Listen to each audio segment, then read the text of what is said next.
Lord, sa kagalakan na nilagay mo sa aming mga puso, Panginoon, malaya kami na ang pagpuri, malaya kami na ang kaawit, malaya namin isasapin, Panginoon, kung gaano ka mabuti, kung gaano ka, Panginoon, kadakila sa aming mga buhay. At ngunit, Panginoon, sa araw na ito, hayaan mo na ako, Panginoon, ang unahan mo ang gawain ito, Panginoon. Lord, mula sa pagkinig ng iyong mga salita, Panginoon, patuloy o Diyos, nagawa, nabili mo po ang aming mga labi upang patuloy o Diyos na ang iyong mga anak ay patuloy, Lord, na magunan, Panginoon, ang kanilang mga pangangailangan sa spiritual. Panginoon, salamat po. Patuloy ko namin natin ang pag-ilos ng iba ng Espiritu sa aking nalalanaan. Nagkaroon po, Panginoon, mag-iisaan ang nalalangin sa gabi ito, Panginoon. Lord, pangunahan po ang bawat isa at nawa, Lord, at pamamahalin ito, Panginoon, at bigay ng kabulitan sa iyo. At ano bang aming papadalangin sa iyo, Panginoon, may palamang na inaangkin ka na ng Panginoon ang katagumpayan mo sa pagkakay sa aming namin, Panginoon. Salamat po muli, Panginoon, Lord God, naasahan namin na ikaw ay patuloy ng kilos, Panginoon, at patuloy na gagawa ng mga pinatupig sa aming buhay. Salamat po muli, Panginoon, ito po ang salamat sa pangalan ng aming Panginoon Jesus. Ang ating usapan, Amen! Romans 3, verse 24.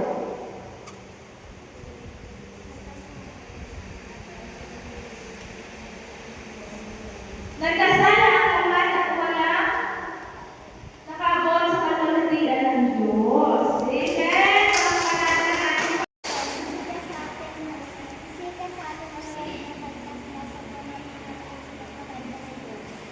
Lucas 1, ano sabi?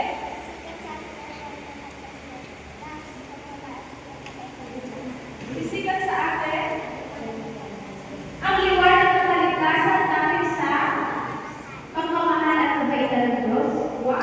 Gandang verse! Pagkakalma natin natin. Balikaan 8 verse 20. Ang landas kong dinaraanan ay daan ng katwiran. Ang aking pinatapakan ay landas ng katarungan. Wow! Lord God! Verse 37 verse. Sinabi niya, ibigin mo ang Panginoon ng Diyos mo. Kalulong mo, sa lakas mo at iyong pag-ibig. Ito ang pinakamataas ng utos. Pangalawa ay ibigin mo ang kapwa mo gaya ng pag-ibig mo sa iyong sarili. Dalawang utos na ito ay nakasalalay ang buong utusan ni Moises at sa kanyang tagapagpatuloy ng mga propeta. Peter 3 verse 9. Huwag ninyong gantihan ang masama ang masama. Huwag ninyong sumpain ang sumpa sa inyo. Sa halip ng palain niyo sila sapagkat pinili kayo upang tumanggap sa pagpapala ng Diyos. Matthew 6 verse 24. Walang alipin makakapaglingkod sa dalawang Panginoon sapagkat kapupuotan niya isa at mamahalin niya ang ikalawa. Paglilingkuran ang tapat ng isa at hahamak ng ikalawa. Hindi ninyo maaaring paglilingkuran ng pareho ang Diyos at kayong kapwa. Wow! Matthew 6 verse 8. Huwag mo kami hayaang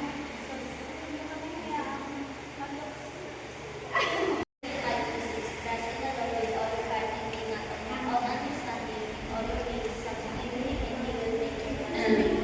Matthew 4:19. Because on your faith it will happen. Every old and every long faith is confidence in what we do not see. Verse 25. Kailangan mo sa tingin ng tao ngunit ang ngunit ngunit ang matayan ng ngunit. Wow! Acts 12 verse 5. Napakabuti niya with pagkikigay ng pagkakita. 1 verse 2. Sa simula ay kasama na ng Diyos sa salita. Wow! Matthew 6 verse 17. Verse 23. Unahin niyo ang mahal ng Diyos at ang lahat ng mga bagay na ito ay darating sa inyo. Magandang gabi! Hallelujah! Let's pray. Father God, thank you for coming to night prayer. And Lord, please give us blessings and grace to more below you. And then we deliver blessings for children and development of years. Lord, help us more and more. And then today, the servant will give a message. Lord, who will hear this message, then heal eyes and then the spiritual awakening. And then there is a lot of no war in Christ. In Jesus' name we pray. Amen. And the purpose of the prayer. Ephesians 1:15 to 23. For this reason, ever since I heard about your faith in the Lord Jesus and your love for all God's people, I have not stopped giving thanks for you. To everybody who in my prayers, keep asking the God of our Lord Jesus Christ, the glorious Father, and He give you the spirit of wisdom and revelation, so that you may know Him better. I pray that the eyes of your heart may be enlightened, in order that you may know the hope to which He has put you. The riches of His glorious inheritance in His holy people, and comparably greater power for us who believe. That power is the same as the very same He exerted when He raised Christ from the dead and seated Him at His right in the heavenly realms. For all good and authority power dominion in every name that is invoked, not only in present age, but also in the world of God. And God placed all things and His faith and appointed Him to be head over everything for the church, which is His body, the whole is of Him and who fills every way. Number one, gratitude for faith and love. Gratitude, faith and love. When you read the Bible, you study the Bible, then it is important. I see, please, if you see the Bible, if you see the cross, we have to thank, because God said His only Son to save me. And then I'm very glad because I believe, and my citizen is in heaven. So this is the have hope. This is the hope. This is the hope for next word. Next word. But other people don't have this hope.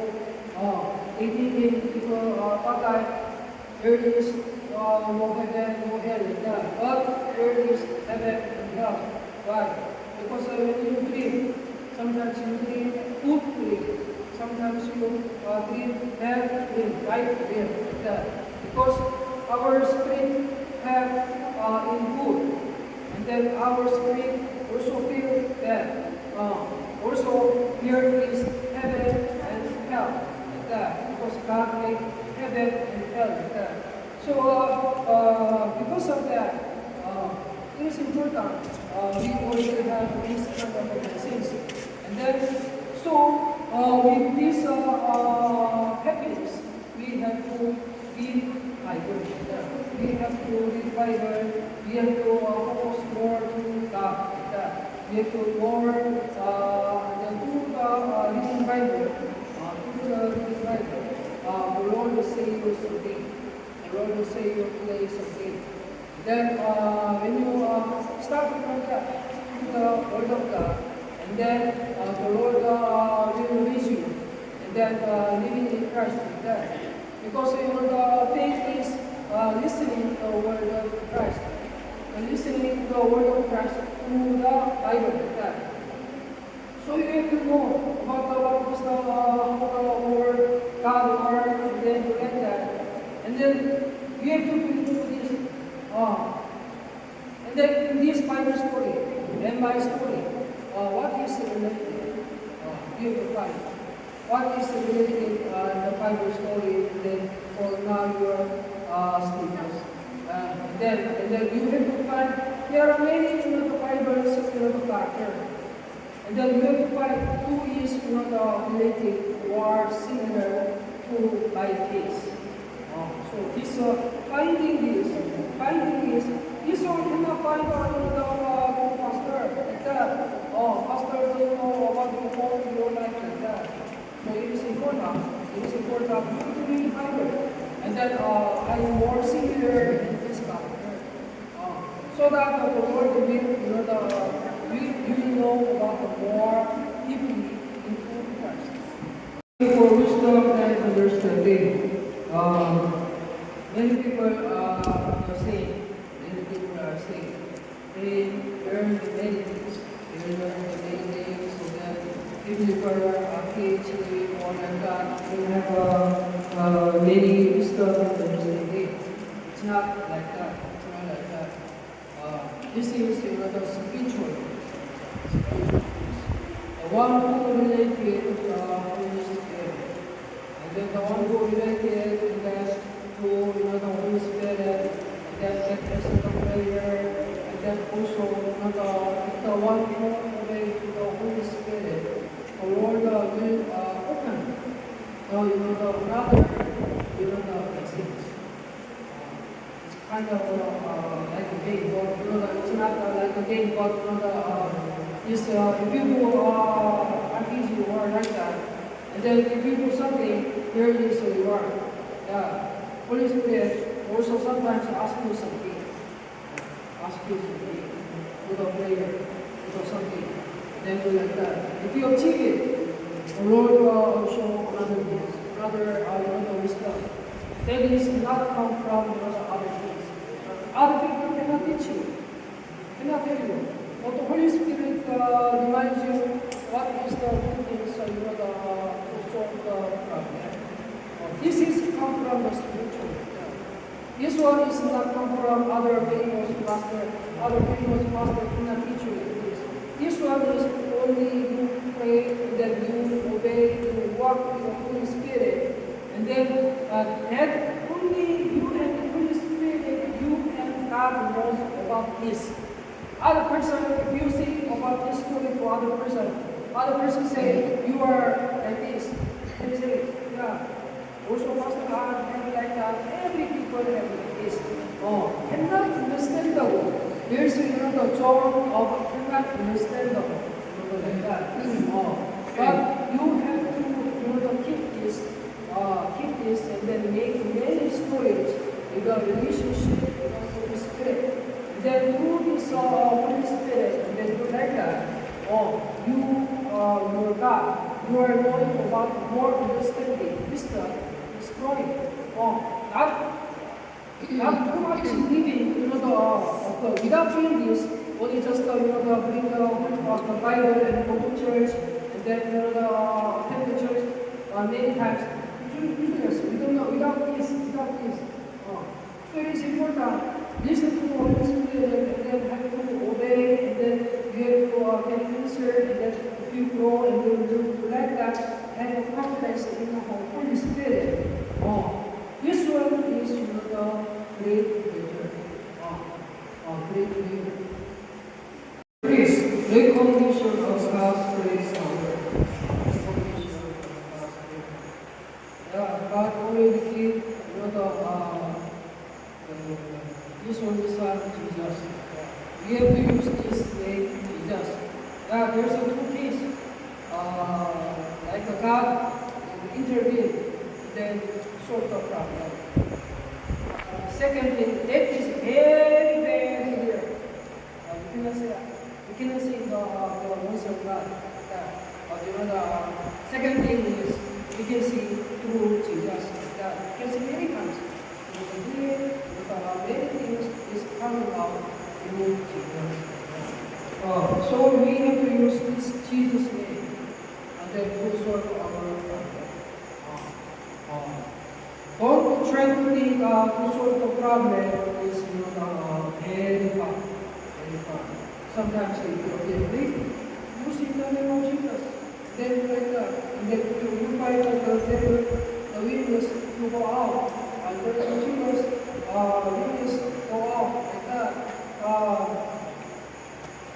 kind of things, and then you think right there, you wake up and then don't try to get using the name of Jesus.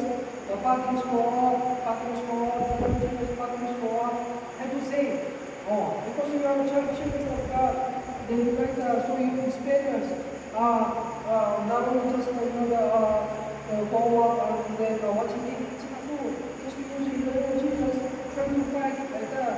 Oh, and then if you do many times, and then you like only just that time is you meet Jesus. You meet receive what is the power of God. So if you do using the name of Jesus, and then you can sometimes I got a feeling good. Oh, you can feel. Oh, sometimes if you sometimes other people just listening to you, like in the business and the other in the school and the name of Jesus, the bodies of what the disturbance for you have to say like that. Many times if you say do that, or if you say the Lord will listen through prayer, because we are children of God. Because also children of God, I also a child of God like that. So if you use this authority, the Lord will let you see the great. Even you are then even you don't know how to bring down. It's okay, but if you can use in the name of Jesus to Satan from off. Because it's simple, but it's very higher. It's sometimes a feeling like that. But you have to, because we are children of God, we live by the Spirit of Father God. The Spirit of Father God moves in the name of Jesus. Today, we recognize we are citizens of heaven. And through that, we have Lord Jesus, through the blood of Jesus, we can worship every day, whatever we do to the Lord. And then the Lord, we listening to the Holy Spirit, then when we obey, the Lord give us the more wisdom in the Spirit, the more wisdom, the more understanding to know more of Christ. And then the Lord also, not we use the name of Jesus, we also get answer the prayer, and then even the bodies go out in the name of Jesus, then we do this victorious in His name. Lord, help us go through this, through your Holy Spirit, help us go through this every day with your the name of holy name. In the name of Jesus, I pray. Amen.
Para sa ating Panginoon. Sige, awitan po natin yung walang katulad. Hallelujah. Hindi pa ako kamay.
natin yung Amen. Okay?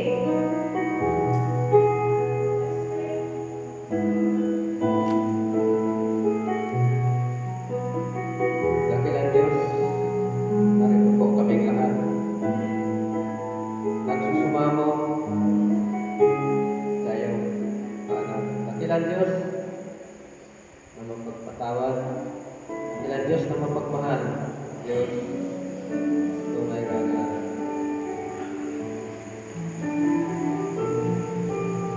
ikaw ay nagbibigay ng lahat sa amin. Aming mga kalakasan, galing. Dakilan Diyos, una po, Panginoon, sana po patawarin mo kami, Panginoon, sa aming mga pagkakamali, sa aming mga kasalanan, Diyos, sa aming mga iniisip, nagawa, Diyos. Mahalaga po, Panginoon, na kami po, unang Panginoon, ay hingin ang tawad sa iyo upang maging isang tunay na malinis at walang kapintasan sa iyong harapan sapagkat, Panginoon, pagkat kinalulugdan mo po, Panginoon, ang yung mga anak na marunong magsisi at humingi ng tawad sa iyo. Upang ito po, Diyos, ang daan na upang hiling kami panalangin sa iyo.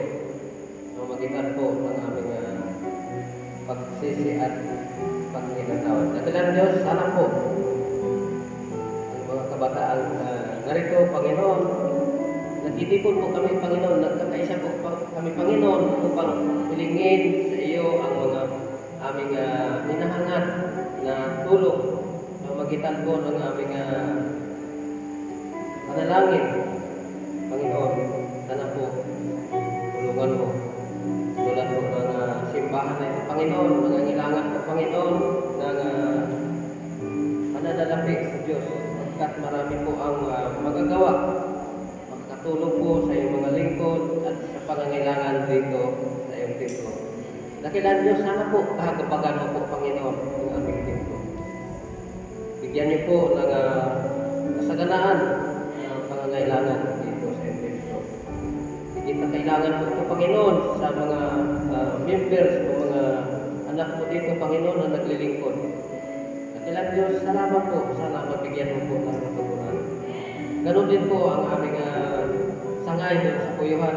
Ganon din po, Panginoon, patuloy mo rin itong bigyan ng pananalapig. Hallelujah. Hallelujah. Naman namin Diyos na dakila at makapangyarihan sa lahat. Lord, lubos kami nagpapasalamat, Ama, sapagkat nakilala ka namin, Panginoon. Lord, salamat, O Diyos, dahil Ikaw, Panginoon, ang Diyos na umibig, Panginoon, at nagmalasakit sa amin, Panginoon. Salamat, Lord, sapagkat pinili mo kami, Panginoon, na sinabdan dami-dami, Panginoon, ng tao sa mundong ito, Lord. Pero isa kami sa tinawag mo at pinili mo, Panginoon. Lord God, marami pong salamat sapagkat narito kami, Panginoon. Isa kami sa nakikibahagi sa gawain ito ng pananalangin. Dahil alam namin na ang panalangin, ito, Panginoon, Lord, ang nagmumove, Panginoon, upang gawin, Panginoon, ang kalooban mo sa buhay po namin, Panginoon. At Lord, sa gabing ito, Panginoon, patuloy po namin itinadalaman sa iyo, Panginoon. Lord, na patuloy mong palakasin ang aming buhay espiritual, Panginoon. Lord, patuloy mo kaming pagbigkisin ng iyong pag-ibig na kami ay nagkakaisa at laging nag-uunawaan at mamahalan, Panginoon, at nagbibigay, Panginoon, O Diyos, ng care, Panginoon, sa bawat isa.